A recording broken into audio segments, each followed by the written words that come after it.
Halo, assalamualaikum, kawan-kawan, sahabat, om-om gemes. Eh, Sore hari ini kita mau ngomongin apakah Indonesia benar-benar dalam keadaan krisis.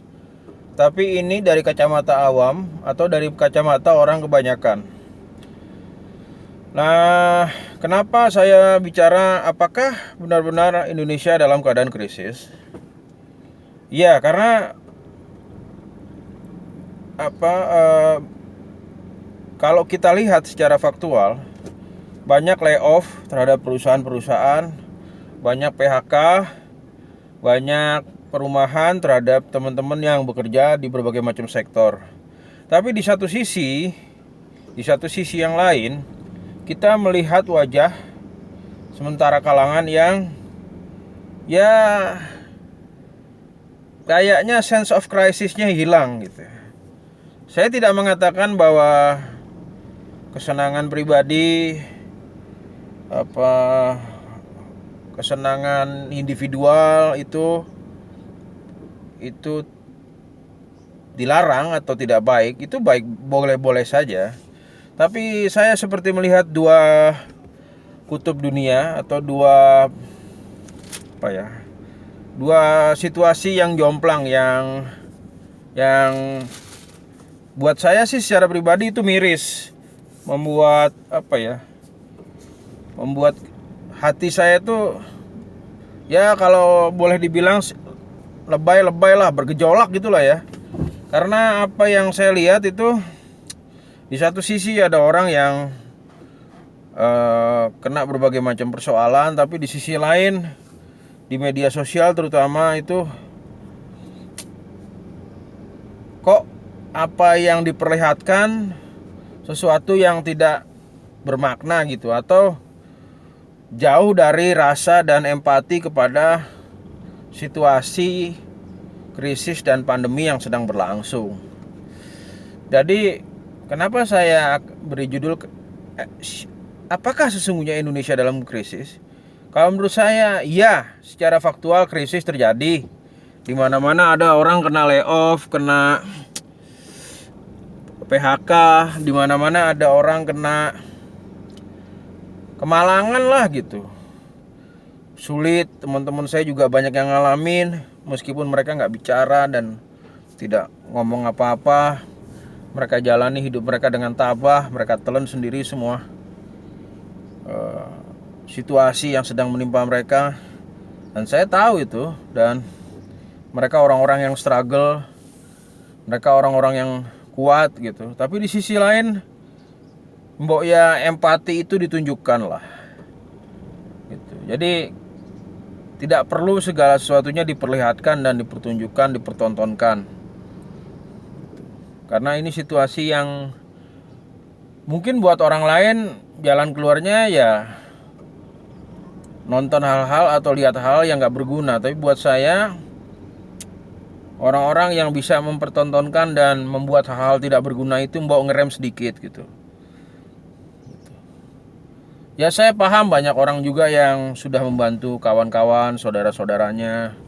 Tapi ya direm-rem lah. Kita ini kan dalam situasi yang sebenarnya harus guyup, harus membantu dan erat satu sama lain, harus bisa menenggang, menoleransi gitu.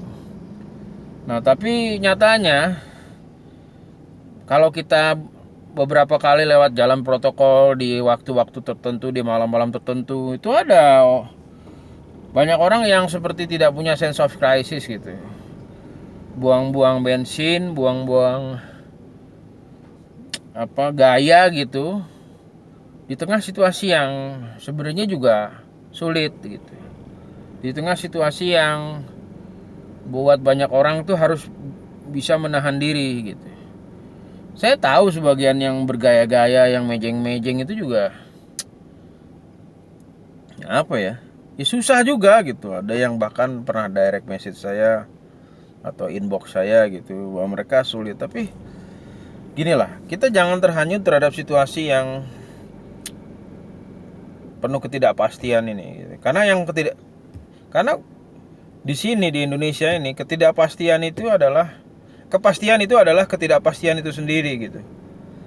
Jadi tolonglah kita mulai membumi, back to basic, tidak perlu berlebihan, menenggang perasaan kawan kita, menenggang perasaan sahabat-sahabat kita, menenggang perasaan tetangga kita bahkan gitu, yang terdekat gitu. Karena kita ini benar-benar sebenarnya dalam krisis gitu. Jadi saya jadi teringat postingannya Terelie, seorang novelis tuh di laman Facebooknya itu. Ya mungkin buat sebagian orang ini ini nyinyir, lebay gitu. Tapi menurut saya itu bagian dari sensitivitas seorang individu terhadap lingkungannya gitu.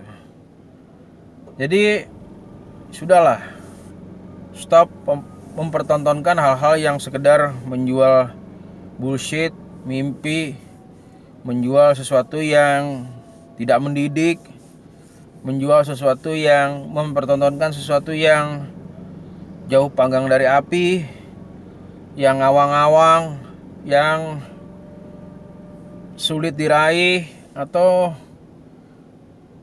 apa ya, harusnya yang dipertontonkan tuh bagaimana meraih proses sukses, bagaimana meraih proses meraih keberhasilan, kerja keras, determinasi gitu. Ini masih ada orang ngasih ini mobil lah, dikasih pita ulang tahun apalah. Itu kan sementara kalau kita lihat di media sosial berseliweran juga tuh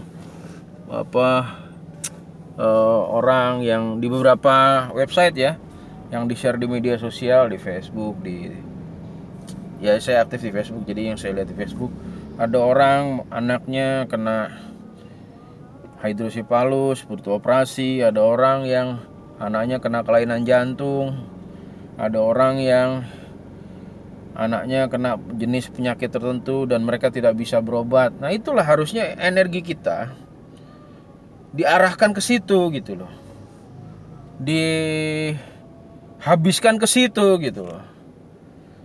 Ini kan astagfirullah.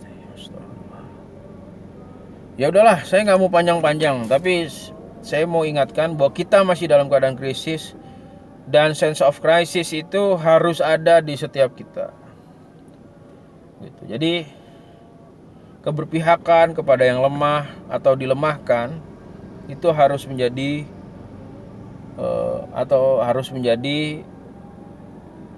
mindset kita lah. Itu mindset kita tuh harus kita berpihak kepada yang lemah dan dilemahkan. Oke ya, tanpa berpanjang-panjang, demikian dari Omong Gemes. Kita kawal segala sesuatu yang positif, yang berpihak kepada yang lemah atau dilemahkan.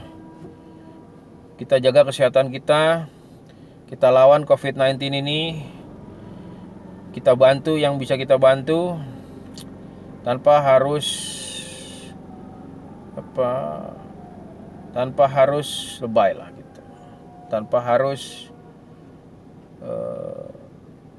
membungkus bantuan itu sedemikian rupa tapi itu sesungguhnya hanya pencitraan diri pribadi. Ya udah ya guys, gua nggak mau panjang-panjang. Cukup sekian. Sampai ketemu di video Om Gemes berikutnya. Salam. Ciao.